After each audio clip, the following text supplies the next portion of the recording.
नेताजी का चश्मा। हालदार साहब को हर 15वें दिन कंपनी के काम के सिलसिले में उस कस्बे से गुजरना पड़ता था। कस्बा बहुत बड़ा नहीं था जिसे पक्का मकान कहा जा सके वैसे कुछ ही मकान, और जिसे बाजार कहा जा सके वैसा एक ही बाजार था। कस्बे में एक लड़कों का स्कूल, एक लड़कियों का स्कूल, एक सीमेंट का छोटा सा कारखाना, दो ओपन एयर सिनेमा घर और एक ठो नगर पालिका भी थी। नगर पालिका थी तो कुछ न कुछ करती भी रहती थी। कभी कोई सड़क पक्की करवा दी, कभी कुछ पेशाब घर बनवा दिए, कभी कबूतरों की छतरी बनवा दी, तो कभी कवि सम्मेलन करवा दिया। इसी नगर पालिका के किसी उत्साही बोर्ड या प्रशासनिक अधिकारी ने एक बार शहर के मुख्य बाजार के मुख्य चौराहे पर नेताजी सुभाष चंद्र बोस की एक संगमरमर की प्रतिमा लगवा दी। यह कहानी उसी प्रतिमा के बारे में है, बल्कि उसके भी एक छोटे से हिस्से के बारे में है। पूरी बात तो अब पता नहीं, लेकिन लगता है कि देश के अच्छे मूर्तिकारों की जानकारी न होने और अच्छी मूर्ति की लागत, अनुमान और उपलब्ध बजट से कहीं बहुत ज्यादा होने के कारण काफी समय ऊहापोह और चिट्ठी पत्री में बर्बाद हुआ होगा, और बोर्ड की शासन विधि समाप्त होने की घड़ियों में किसी स्थानीय कलाकार को ही यह अवसर देने का निर्णय किया गया होगा।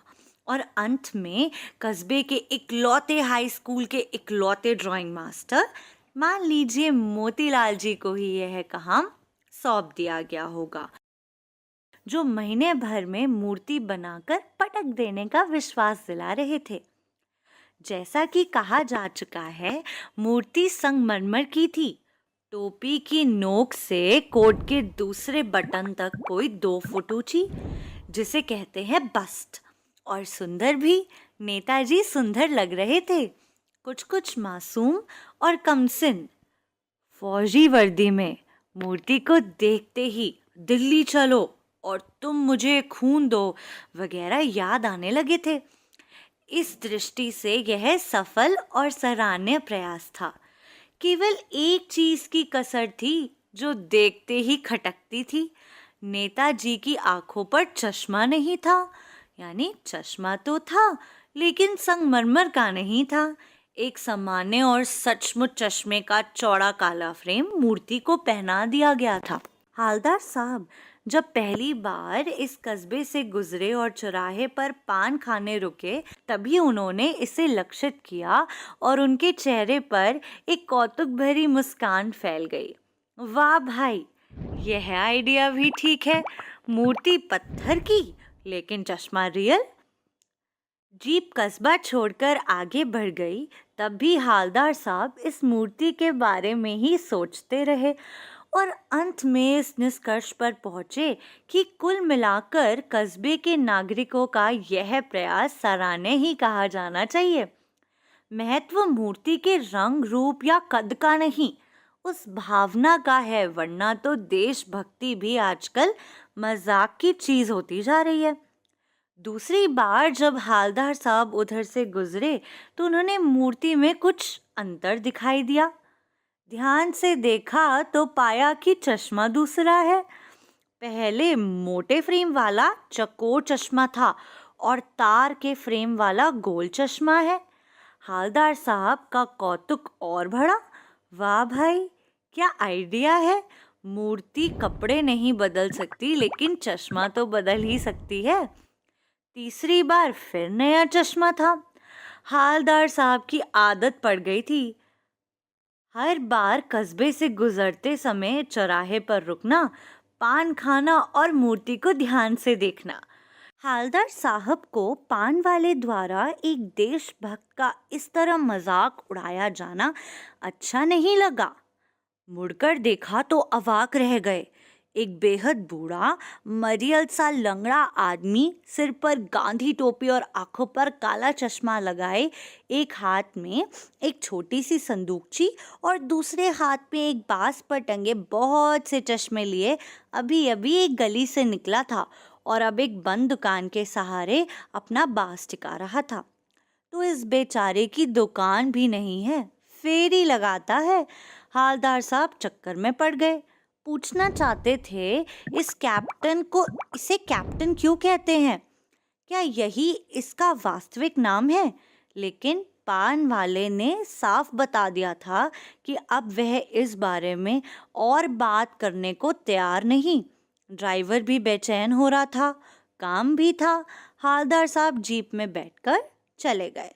2 साल तक हालदार साहब अपने काम के सिलसिले में उस कस्बे से गुजरते रहे और नेताजी की मूर्ति में बदलते हुए चश्मे को देखते रहे। कभी गोल चश्मा होता तो कभी चकोर, कभी लाल, कभी काला, कभी धूप का चश्मा, कभी बड़े कांचों वाले कभी बड़े कांचों वाला गोगो चश्मा। पर कोई ना कोई चश्मा होता जरूर था। उस धूल भरी यात्रा में हालदार साहब को कौतुक और प्रफुल्लता के कुछ क्षण देने के लिए। फिर एक बाद ऐसा हुआ कि मूर्ति के चेहरे पर कोई भी कैसा भी चश्मा नहीं था। उस दिन पान की दुकान भी बंद थी, चौराहे की अधिकांश दुकानें बंद थी। अगली बार भी मूर्ति की आंखों पर चश्मा नहीं था। हालदार साहब ने पान खाया और धीरे से पान वाले से पूछा, क्यों भाई, क्या बात है? आज तुम्हारे नेताजी की आंखों पर चश्मा नहीं है? पान वाला उदास हो गया। उसने पीछे मुड़कर मुंह का पान नीचे थूका और सिर झुकाकर अपनी धोती के सिरे से आंखें पोंछता हुआ बोला, साहब, कैप्टन मर गया। और कुछ न पूछ पाए हालदार साहब।